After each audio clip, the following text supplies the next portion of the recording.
Blueprint 31, mission de vie et vocation. Chapitre 1, je suis l'archéologue de mon futur, révélateur de ma mission. Je ferme les yeux, je ressens mon souffle, une vague lente et régulière qui nettoie mon esprit à chaque passage. Autour de moi, le bruit du monde s'estompe, remplacé par un silence profond et ancien. J'ai passé une partie de ma vie à regarder vers l'extérieur, à chercher une carte, un guide, quelqu'un pour me dire quel chemin prendre. Je peux encore sentir le poids de cette quête, une anxiété diffuse, la pression d'inventer un but, de construire une passion à partir de rien, comme si j'étais un architecte devant un terrain vide et sans inspiration. Cette pression était une illusion. Ce terrain n'a jamais été vide. Ma conscience se déplace. Je ne suis plus dans cette pièce. Je suis debout sous un ciel immense et silencieux, dans un paysage aride et balayé par les vents. C'est le désert de mon propre être. Le soleil est chaud sur ma peau. Je sens le sable fin sous mes pieds. Ce n'est pas un lieu de vide, c'est un lieu de secret, c'est un site archéologique, et je ne suis pas un voyageur perdu. Je suis l'archéologue en chef de cette expédition. Je ressens cette nouvelle identité s'installer en moi. Je ne suis pas ici pour inventer, mais pour découvrir. Je ne suis pas ici pour construire, mais pour excaver. Ma mission de vie n'est pas une structure que je dois ériger dans le futur. C'est une cité antique, une vérité enfouie qui attend sous le sable de mes peurs et de mes conditionnements. Mes outils ne sont pas le marteau et les clous, mais la brosse délicate de l'intuition et l'appel aiguisé de la conscience. Je m'agenouille, je sens la terre. Mes mains savent où creuser. Je ne suis pas guidé par une carte, mais par une résonance, une vibration subtile que seule la terre peut transmettre. Je suis l'archéologue de mon futur. Je ne le crée pas, je le révèle. La mission n'est pas à trouver, elle est à se souvenir. Et le travail de déblaiement commence maintenant. Chapitre 2, je me libère des conditionnements sociaux et des attentes extérieures.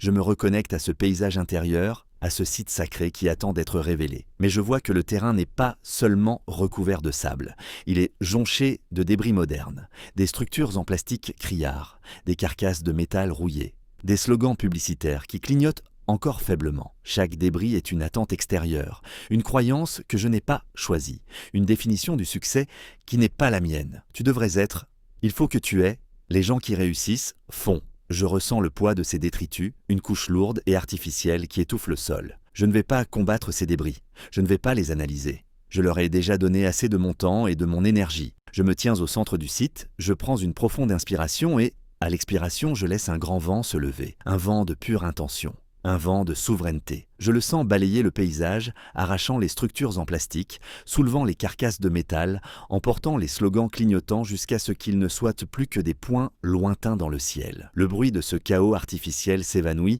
remplacé par le son pur du vent dans le silence. Simultanément, je ressens que je portais sur moi des vêtements qui n'étaient pas les miens. Un uniforme trop serré des attentes parentales, un manteau lourd de la pression sociale, un masque rigide de la conformité. Un par un, je les retire. Je sens le tissu rêche et inconfortable quitter ma peau, et je les lâche dans le vent. Je les regarde s'envoler, culbuter dans le ciel et disparaître. Je suis maintenant debout, nu, sous le soleil de ma propre conscience. La brise est fraîche sur ma peau. Le terrain est nettoyé. Pour la première fois, je peux voir la véritable topographie du lieu, les douces ondulations dans le sol qui trahissent la présence des structures anciennes en dessous. Je suis libre de commencer la véritable excavation.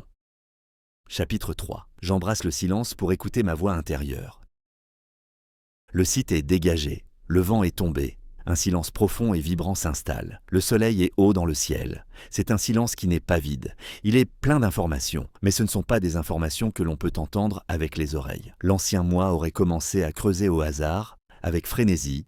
Impatient de trouver quelque chose, cet ancien moi est parti avec le vent. L'archéologue sait que la précipitation est l'ennemi de la découverte. L'outil le plus important maintenant est l'immobilité. J'embrasse le silence. Je ne le remplis pas de pensées, de plans, d'analyses. Je deviens le silence. Je m'assois sur la terre chaude et je laisse mon esprit devenir comme le ciel au-dessus de moi, vaste, clair, sans nuages. Mon attention descend de ma tête vers mon corps. Je ressens mon propre champ d'énergie. Je deviens une antenne. Je ne cherche plus avec mes yeux. Je cherche avec mon ressenti. Je tends l'oreille, non pas vers l'extérieur, mais vers l'intérieur. Sous le bruit de fond de mes pensées résiduelles, sous le rythme de ma propre respiration, il y a autre chose. C'est un signal très faible au début. Ce n'est pas une voix qui parle avec des mots, c'est une résonance, un bourdonnement grave et subtil, une sensation dans mon ventre. C'est le oui silencieux, le non qui se contracte. C'est la boussole de mon âme. Je sais que cette vibration est le son de la cité enfouie. Elle m'appelle. Je ne peux pas forcer le signal à devenir plus fort. Je ne peux que devenir plus silencieux pour mieux le percevoir. Je cultive cette connexion. Je m'y fie plus qu'à n'importe quelle carte ou conseil extérieur. Ce silence est mon guide. Cette vibration est ma direction. Elle me dira exactement où planter ma pelle. Chapitre 4. J'identifie mes valeurs fondamentales qui guident ma vocation. Je suis dans le silence du site, la terre nue, attendant ma prochaine action. Guidé par cette vibration intérieure, je sais où creuser. Je commence le travail. Ma pelle n'est pas faite de métal, mais de clarté. Je ne cherche pas n'importe quel artefact. Je cherche les fondations de la cité enfouie. Je cherche les tablettes de la loi, les principes gravés dans la pierre qui dictaient la vie de cette civilisation qui est la mienne. Je dégage le sable et je sens le contact avec quelque chose de plat, de dur. Je mets de côté la pelle et je prends la brosse douce de la contemplation. Je nettoie la surface. Une tablette de basalte noir apparaît, froide et lisse au toucher. Sur sa surface, une inscription est gravée, non pas avec des lettres, mais avec une essence. Je la déchiffre. Liberté. Ce n'est pas un mot, c'est une définition. C'est un test. Je la soumets à l'épreuve de ma propre résonance. Je me pose la question. Est-ce que je choisis cette loi? Est-ce qu'une vie sans elle est acceptable? La réponse est un non catégorique qui vibre dans mes os. Cette tablette est de mienne. Je la sors de terre avec soin et je la pose à côté de moi. Je continue de creuser. Je trouve une autre tablette, de granit cette fois. Croissance. Une autre de marbre blanc. Intégrité. Une autre encore d'obsidienne.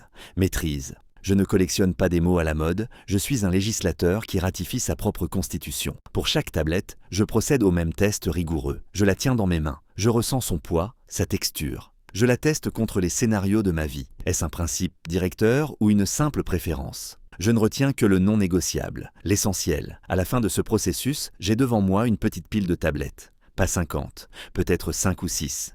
Ce sont mes valeurs fondamentales. Ce ne sont plus des concepts abstraits. Ce sont des objets physiques, des artefacts d'une densité et d'une clarté absolue. Elles sont la boussole et le gouvernail, elles guideront chaque décision de construction à venir. Chapitre 5. Je reconnais mes passions authentiques et ma zone de génie. J'ai les tablettes de la loi, froides, logiques et solides. Elles sont la structure, mais une cité n'est pas faite que de lois. Elle a besoin d'un cœur, d'une source d'énergie, d'un feu central. Je me reconnecte à la terre, mais cette fois, je ne cherche pas la sensation dure de la pierre. Je cherche autre chose, une chaleur, une vibration différente, plus rapide, plus vivante. Je laisse mes mains glisser sur le sable, je suis à l'écoute. Je me souviens des moments de ma vie où le temps a disparu, où l'effort est devenu un jeu, où une énergie semblait couler à travers moi sans que je ne l'invoque. Ces souvenirs ne sont pas des pensées, ce sont des traces de chaleur dans le sol. Je suis cette piste. Mes doigts détectent un point où la chaleur est plus intense. Je creuse avec mes mains, le sable est chaud, presque brûlant, et je découvre l'artefact. Il n'est pas en pierre. Il est fait d'un métal doré qui semble vivant. Il a la forme d'une sphère, et il vibre dans mes mains, émettant un bourdonnement grave et harmonieux. Une chaleur intense mais bienveillante se propage de mes paumes à tout mon corps. C'est le feu de ma passion authentique, l'énergie de ma zone de génie. Ce n'est pas quelque chose que je dois analyser, c'est quelque chose que je dois reconnaître. Je ressens cette énergie, et je sais, c'est l'énergie que je ressens quand je résous des problèmes complexes. C'est l'énergie que je ressens quand j'enseigne et que je vois la lumière s'allumer dans les yeux de quelqu'un. C'est l'énergie que je ressens quand je crée de l'ordre à partir du chaos. Cet artefact n'est pas une loi, c'est un moteur. Il ne me dit pas ce que je devrais faire. Il me montre ce pourquoi je suis fait. Il est la source d'énergie qui alimentera la cité. En le tenant, je ressens une joie profonde, une sensation de retour à la maison. J'ai déterré non seulement une partie de ma mission, mais une partie de mon âme. Chapitre 6. Je synthétise mes indices pour révéler le schéma directeur. Je suis de retour dans la tente de l'expédition, l'abri de ma conscience focalisée. La chaleur du jour a fait place à la fraîcheur de la nuit étoilée. Le monde extérieur est silencieux. Le temps de l'excavation est terminé. Le temps de la synthèse commence. Sur la grande table de travail, sous la lumière crue d'une seule lampe, j'ai disposé mes découvertes. D'un côté, les tablettes de pierre, lourdes, froides, immuables. Mes valeurs. De l'autre, la sphère dorée qui pulse d'une lumière chaude et émet un bourdonnement constant. Ma zone de génie. Ce ne sont plus des artefacts séparés, ce sont les composants d'un mécanisme ancien et puissant. Je les regarde, je ressens leur énergie respective, je prends la première tablette, liberté, et je l'approche de la sphère. Le bourdonnement de la sphère augmente en intensité. Sa lumière devient plus vive. Elles sont compatibles. Je prends une autre tablette. Intégrité. Le même phénomène se produit. Je comprends. Mes valeurs ne sont pas des contraintes. Ce sont les lentilles qui doivent focaliser l'énergie brute de ma passion pour la transformer en un rayon laser cohérent. Ma passion n'est pas une fin en soi.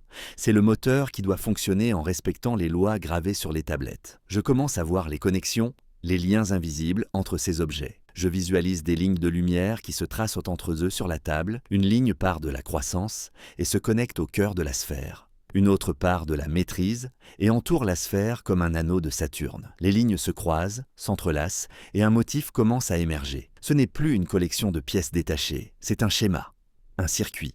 Un schéma directeur, le blueprint de la cité. Je vois avec une clarté fulgurante comment ma passion pour la résolution de problèmes, guidée par ma valeur d'intégrité, peut se manifester. Je vois comment mon besoin de liberté exige que je construise quelque chose qui m'appartienne. Le schéma n'est pas une phrase, c'est une architecture. C'est la forme unique que prendra ma contribution au monde. Un sentiment de calme profond et de certitude s'installe en moi. L'archéologue a terminé son travail. L'architecte a maintenant son plan. Je sais ce que je dois construire. Chapitre 7. Je formule ma mission de vie avec clarté et puissance. Le schéma directeur est là. C'est une architecture de lumière et de pierre sur la table de mon esprit. C'est une vérité silencieuse et complexe.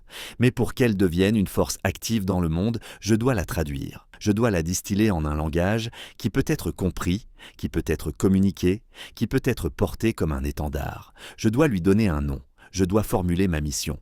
Je ne cherche pas une phrase poétique ou une formule marketing. Je cherche une déclaration d'une densité et d'une précision extrême. Une phrase si pure qu'elle en devient une loi de la physique pour ma propre vie. Je prends les 3 composants essentiels de mon schéma directeur. Premièrement, l'action, le verbe qui émane de ma sphère de génie. Créer, construire, enseigner, guérir, organiser. Je choisis le verbe qui résonne le plus fort, celui qui est l'expression la plus pure de mon énergie. Deuxièmement, le bénéficiaire. Pour qui cette action est-elle? L'énergie de ma sphère doit être dirigée. Je définis le groupe, la communauté, le type de personne que je suis ici pour servir. Troisièmement, la transformation. Quel est le résultat final? Quel changement mon action crée-t-elle pour ceux que je sers? Quelle est leur vie après mon intervention? Je prends ces 3 briques de sens et je les assemble. Je les polis. Je retire chaque mot superflu. Je teste chaque syllabe contre la résonance de mon intuition. La phrase s'affine, se densifie, jusqu'à ce qu'elle devienne incassable. Utiliser mon génie de la simplification, action, pour aider les créateurs submergés, bénéficiaires, à retrouver la clarté et l'impact, transformation. Ce n'est qu'un exemple, ma phrase est unique. Quand je la prononce, à voix haute, dans le silence de ma conscience, quelque chose se verrouille en moi. Elle n'est plus une idée, elle est un décret. Je la ressens vibrer dans ma colonne vertébrale. C'est mon or véritable, mon mantra, ma déclaration d'intention au monde, c'est la lentille à travers laquelle toutes mes décisions seront désormais filtrées. Chapitre 8. Ma vision est magnétique et m'attire vers mon futur idéal. La mission est formulée, c'est mon pourquoi, c'est ma direction. Mais une direction seule n'est qu'une ligne sur une carte. Pour me mettre en mouvement, j'ai besoin d'une destination. J'ai besoin de voir, de sentir, de goûter à quoi ressemble le monde une fois la cité construite, une fois ma mission pleinement incarnée. Je dois créer ma vision. Je ne pense pas à la vision. Je la vis, je me projette dans le futur. 5, 10, 20 ans, je ne suis pas un spectateur qui regarde un film. Je suis le personnage. J'ouvre les yeux dans ce futur. Où suis-je? Je regarde autour de moi. Je vois les détails de mon environnement. Je ressens la texture du fauteuil sur lequel je suis assis. Je sens l'odeur du café. J'entends les sons de ma vie. Comment est-ce que je passe mes journées? Quel est le rythme de mon travail, de mon repos, de mon jeu? Qui sont les gens autour de moi? Je ressens la qualité de mes relations, mais surtout, je ressens l'impact. Je vois les visages des personnes que ma mission a touchées. Je ressens leur gratitude, leur transformation. Je vois les ondulations de ma contribution se propager dans le monde, et je me connecte à la sensation la plus importante. Comment est-ce que je me sens dans ce futur? Je m'imprègne de cette émotion. Est-ce la paix, la joie, la liberté, l'accomplissement? Je trouve le cœur émotionnel de ma vision et je l'ancre dans ma poitrine. Cette vision n'est pas un plan rigide, c'est un aimant. Je ne la pousse pas vers l'avant, c'est elle qui me tire. Je ressens cette attraction magnétique. Chaque jour, quand je me réveille, je me reconnecte à cette vision, à cette sensation.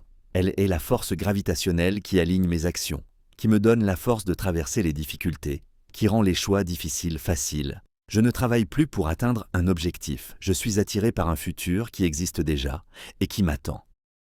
Chapitre 9. J'aligne chaque aspect de ma vie sur ma mission. La mission est mon compas, la vision est mon aimant. Je reviens dans le présent, mais je ne suis plus le même. Je suis un homme en mission. Le temps de la découverte est terminé. Le temps de l'alignement commence. Je deviens l'urbaniste de ma propre vie. Je déploie la carte de mon existence actuelle et je la superpose au schéma directeur de la cité que je dois construire. Je traque les dissonances. Je traque tout ce qui n'est pas en alignement. Je regarde ma carrière. Est-ce que mon travail actuel est un chantier de construction pour ma cité ou une simple distraction?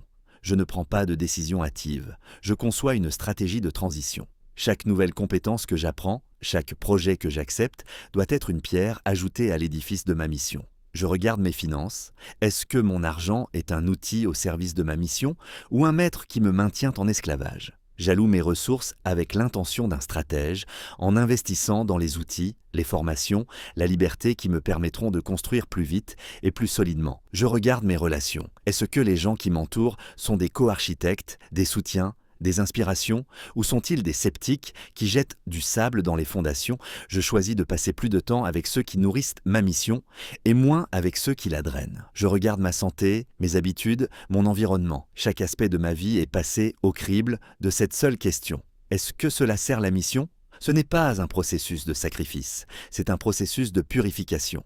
C'est la joie de se débarrasser du superflu pour ne garder que l'essentiel. Je ressens ma vie devenir plus cohérente, plus simple, plus puissante. Chaque action, même la plus petite, est maintenant imprégnée de sens. Je ne suis plus fragmenté, je suis unifié. Je suis un vecteur unique, pointant avec une clarté absolue dans la direction de ma vocation.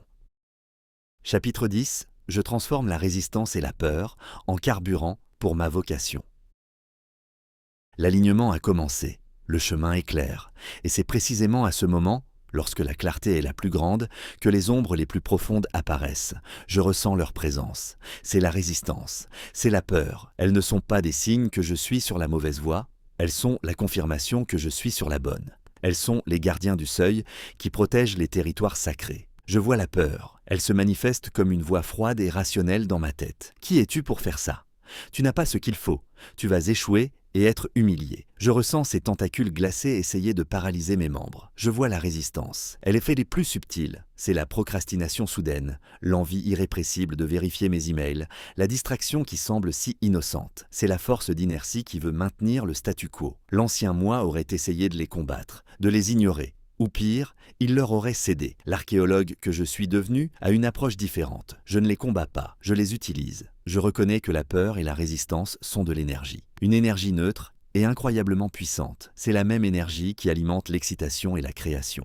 C'est simplement une question de direction. Je me tiens face à la peur, je la regarde dans les yeux, je ressens sa puissance brute, et au lieu de la laisser me paralyser, je la remercie. Merci de me montrer que ce que je m'apprête à faire est important. Puis, comme un maître d'arts martiaux, je saisis cette énergie et je la redirige. Je la canalise dans mon action.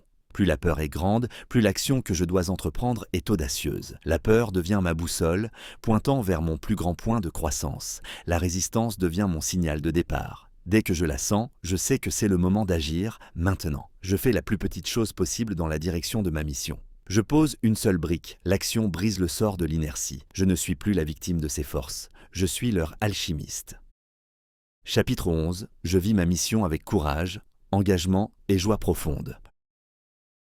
Le chemin est tracé, les gardiens sont devenus mes alliés. Le temps de la préparation est terminé. Le temps de la vie commence. Ma mission n'est plus une idée dans ma tête, elle est l'air que je respire. Elle est le sol sur lequel je marche. Je vis avec courage. Je sais que le chemin ne sera pas une ligne droite. Il y aura des tempêtes, des doutes, des échecs. Le courage n'est pas l'absence de peur. C'est la décision de continuer à poser une brique après l'autre, même quand mes mains tremblent. C'est la volonté de rester fidèle à mon schéma, directeur intérieur, quand le monde extérieur crie à la folie. C'est la vulnérabilité de montrer mon œuvre au monde, en sachant qu'elle sera jugée. Je vis avec engagement. Ma mission n'est pas un hobby du week-end.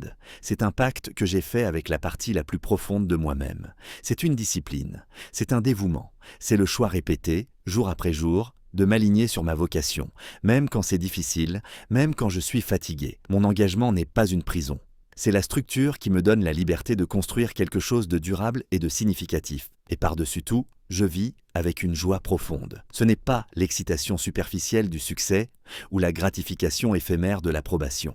c'est la joie sereine et inébranlable qui vient de savoir que je suis sur mon chemin. C'est la satisfaction de l'artisan qui utilise ses meilleurs outils pour construire une œuvre qui a du sens. C'est le sentiment de résonance, d'être parfaitement à sa place, de faire exactement ce pourquoi j'ai été créé. Cette joie n'est pas la récompense à la fin du voyage. Elle est le carburant pour le voyage lui-même. Je suis l'archéologue qui a découvert sa cité perdue et qui passe maintenant le reste de sa vie à la rebâtir, pierre par pierre, avec courage, engagement et une joie qui illumine chaque geste.